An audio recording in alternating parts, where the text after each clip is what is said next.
Shalom,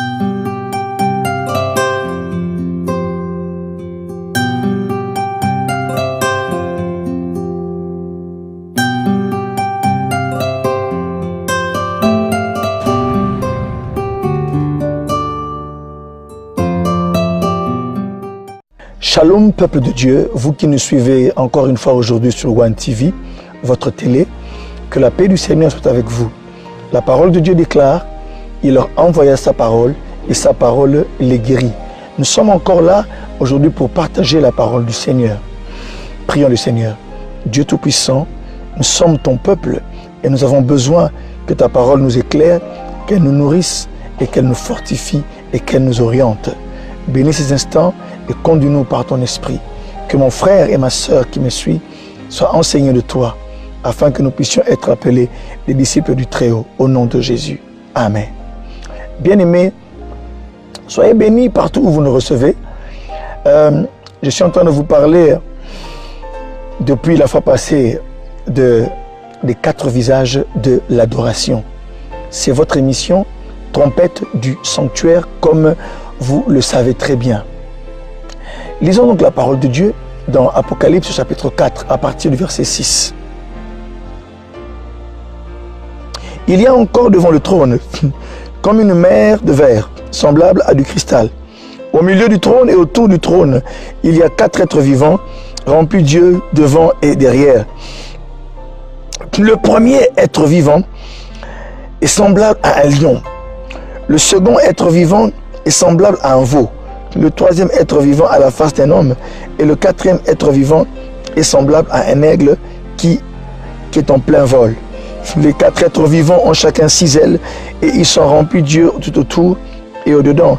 Et ils ne cessent de dire jour et nuit, Saint, Saint, Saint est le Seigneur Dieu, le Tout-Puissant, qui était, qui est et qui vient. Retenez encore ici, comme je le dis toujours, les 4 êtres vivants disent Saint, Saint, Saint. Ils disent jour et nuit. Ils sont commis à une adoration continuelle. Saint, Saint, Saint est le Seigneur Dieu, le Tout-Puissant, qui était, qui est et qui vient.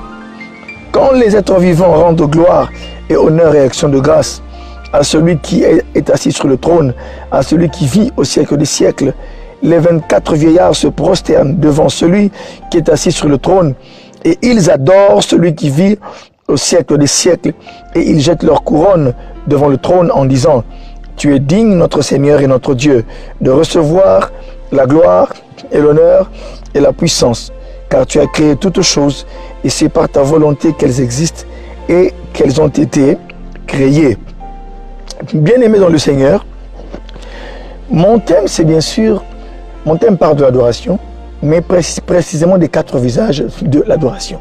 Nous avons avancé. Ceux qui nous prennent en cours pourront se référer, bien sûr, au site de One TV pour voir les premières émissions sur les 4 visages de l'adoration. Nous sommes en train de dire une chose. Quelle est notre hypothèse de travail sur notre enseignement?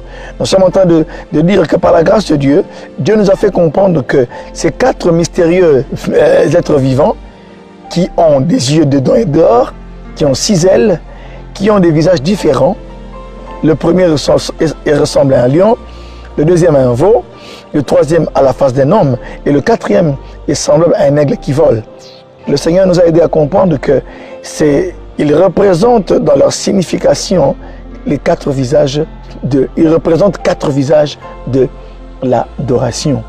Mes frères, et nous avions lu avec vous Romains 1, 19 à 20, où il est écrit que la puissance de Dieu,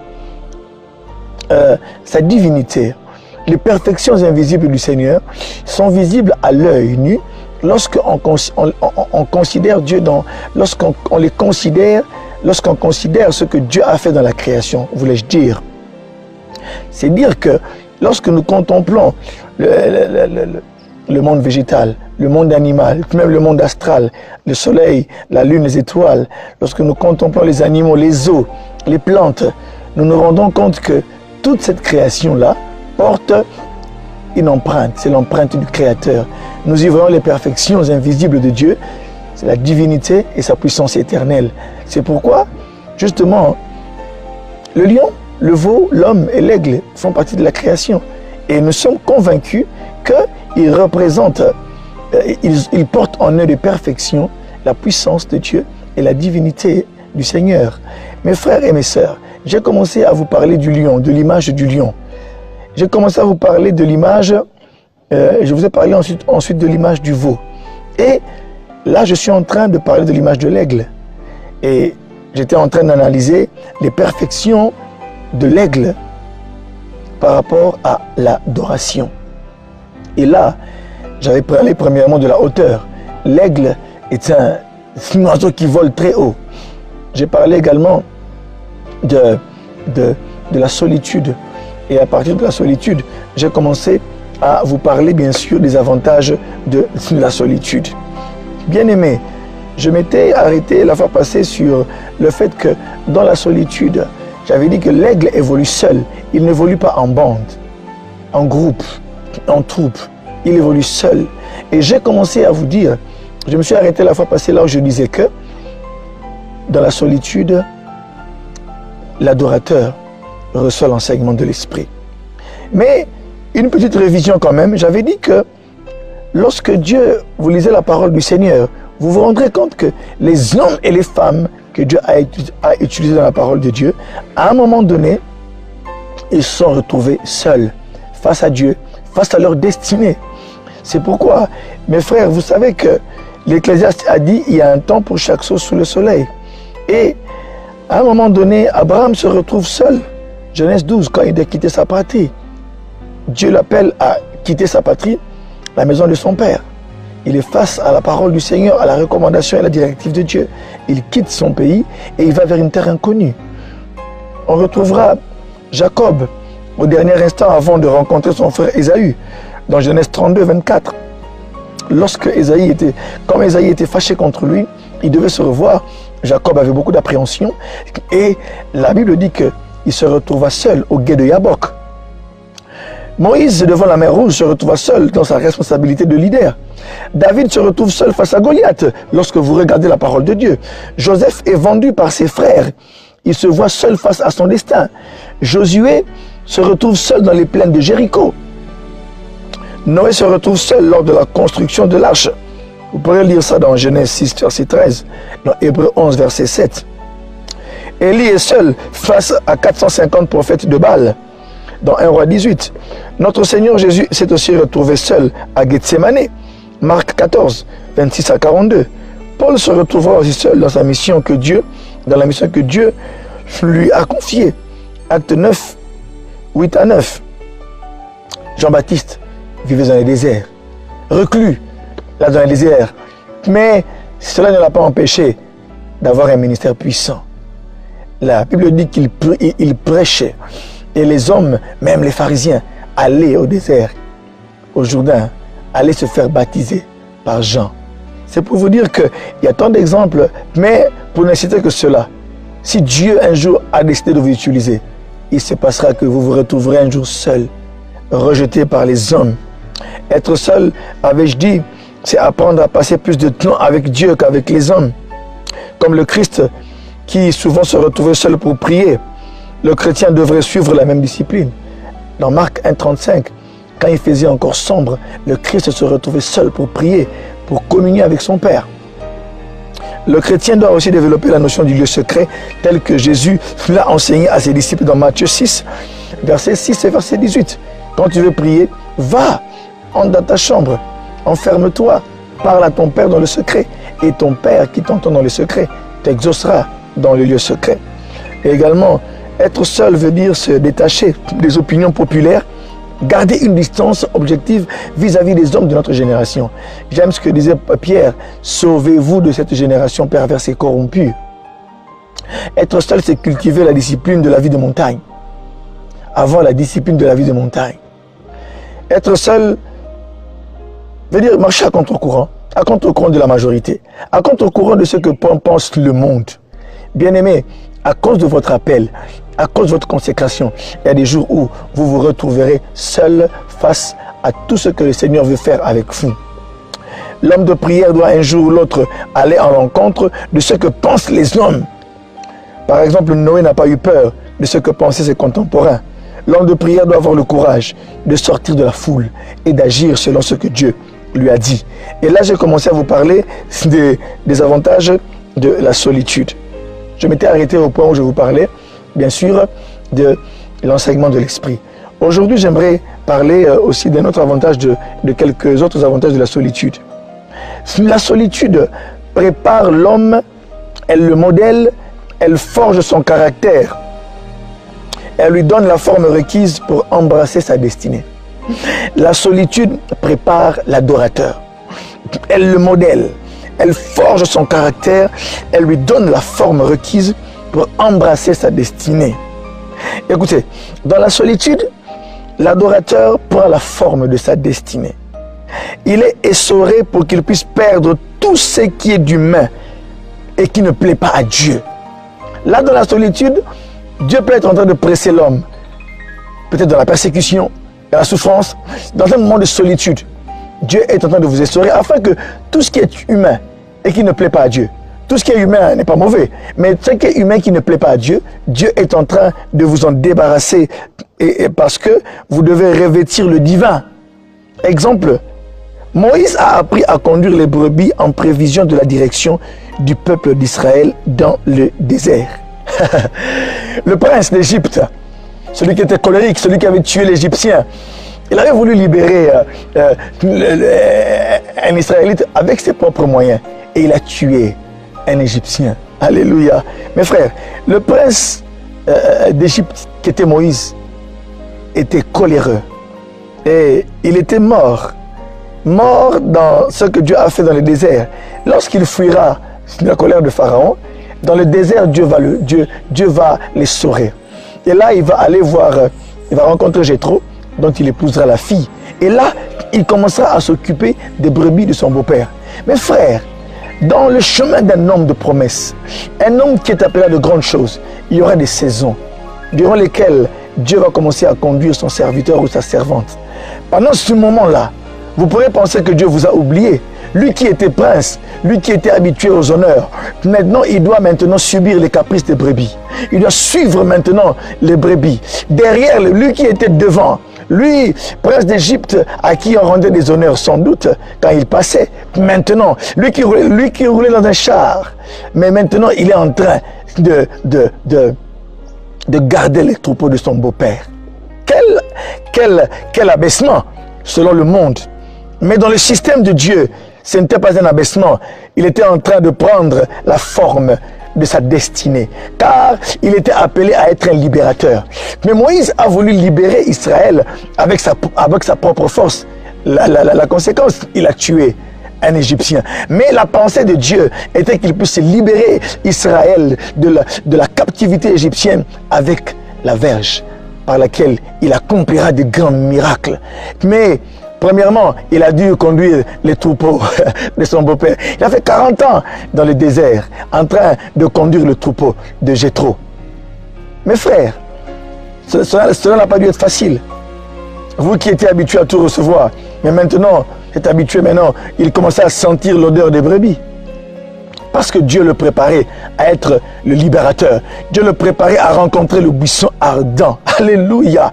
Mes frères et mes sœurs, il n'a pas rencontré le buisson ardent en groupe ou en troupe, comme l'aigle sur la montagne. Il a rencontré le buisson ardent. Il a vu cette grande vision. Quand vient le temps où Dieu veut utiliser un homme, mes frères, lorsque Dieu veut vous utiliser et que vous devez accomplir votre destinée, en ce moment-là, vous allez passer par des moments de solitude. Parce que le potier doit commencer à vous travailler. Le potier doit commencer à introduire sa main. Le vase, mes frères, non seulement a une forme extérieure, mais il a aussi une forme intérieure.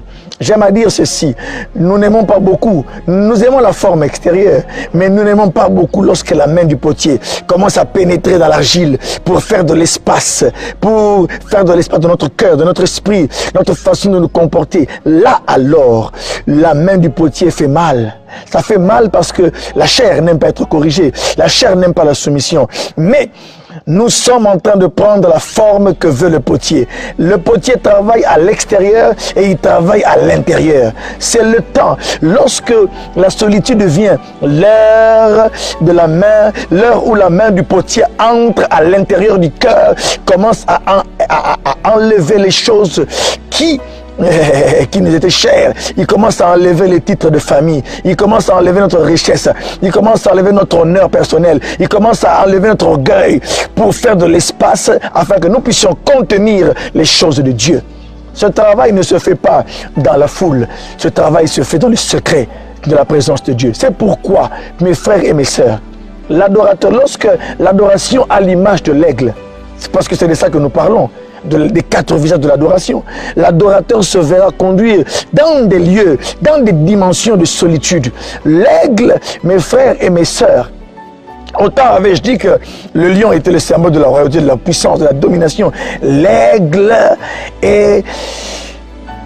nous imprime des choses dans notre vie et l'adoration nous conduira, mes frères, à des moments de solitude où, lorsque certaines dimensions commencent à être ouvertes à nous, beaucoup de gens ne nous comprendront pas. Ils vous traiteront de très spirituels, ils vous traiteront d'hommes orgueilleux, ils vous diront mais qu'est-ce qu'ils croient? Ils croient que c'est lui qui connaît Dieu. Non, c'est simplement, il faut leur dire, c'est simplement que l'image de l'aigle est en train d'être imprimée dans ma vie. C'est pourquoi, mes frères et mes sœurs, le prince d'Égypte était destiné à être le médiateur de l'alliance. Mes frères, le prince d'Égypte, en vivant en Égypte, il ne savait pas que c'est lui qui allait un jour descendre avec les tables de la loi. Qui pensez-vous que vous serez dans 5 ans? Où pensez-vous que Dieu vous conduira un jour? Où pensez-vous que Dieu vous amènera? Moïse n'avait jamais, ni lui, ni ses parents, il n'avait jamais imaginé qu'un jour, il se retrouvera en train d'asperger le sang sur le peuple. Exode 24, il dira, ceci est le sang de l'alliance que Dieu conclut avec vous.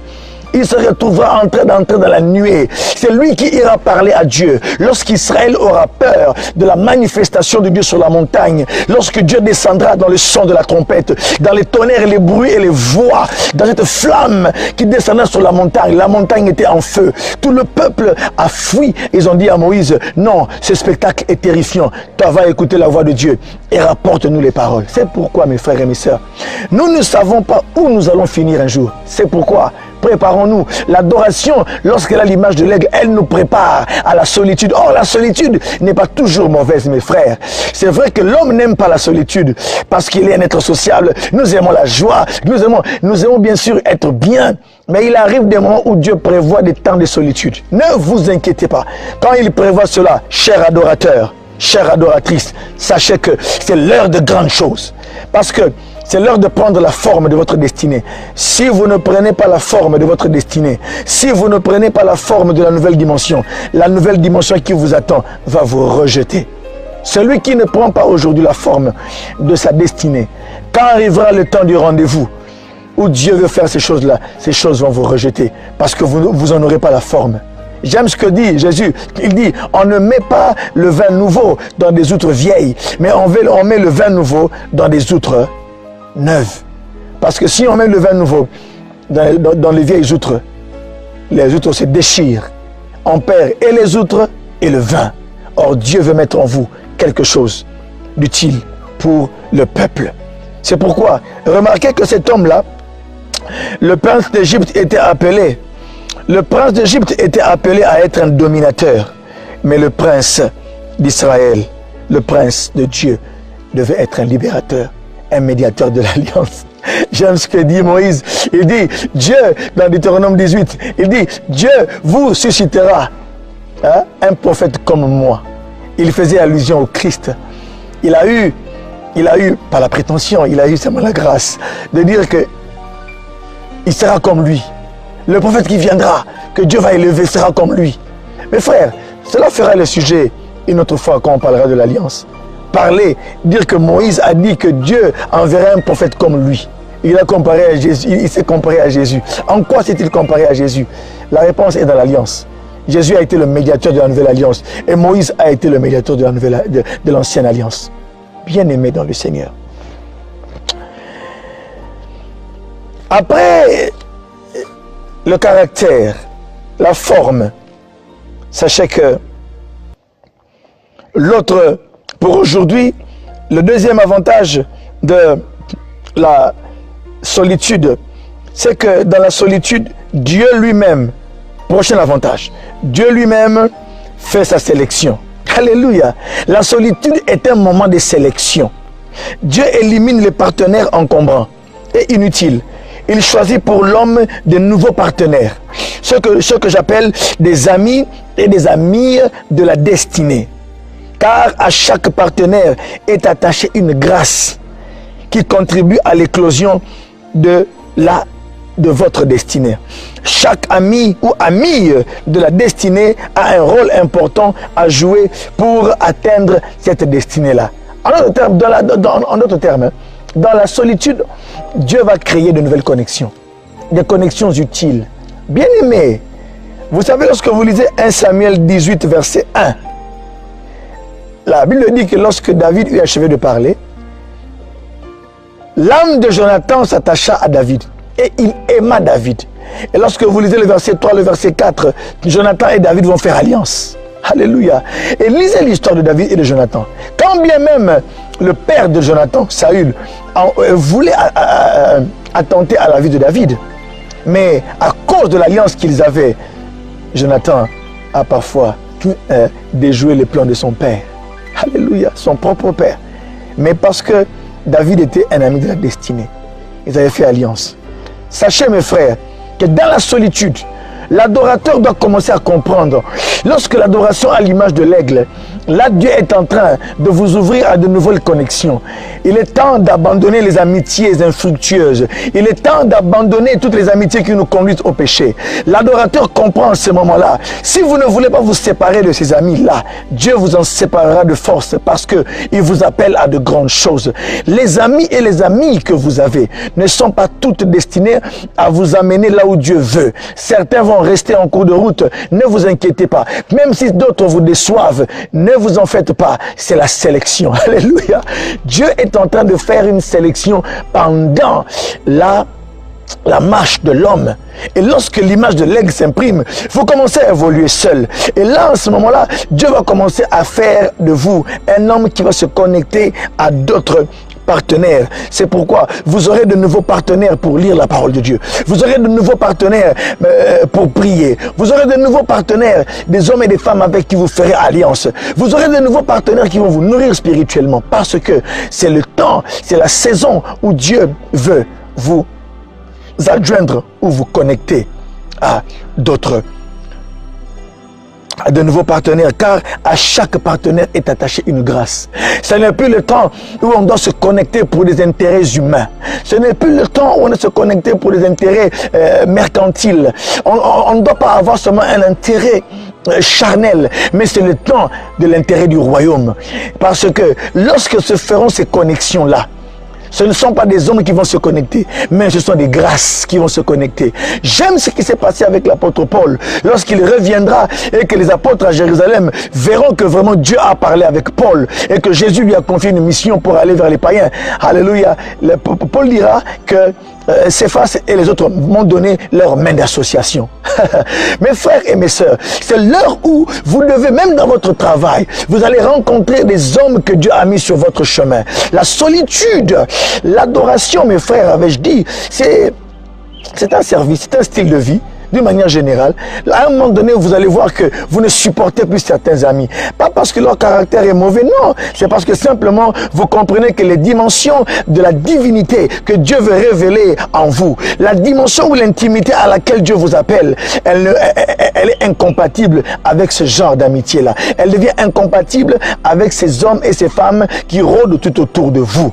Car Dieu a un plan. Il a dit dans Jérémie 29, verset 11, « Car je connais le projet que j'ai formé sur vous. Ce sont des projets de paix et non de malheur, afin de vous donner un avenir et de l'espérance. » Bien-aimés dans le Seigneur.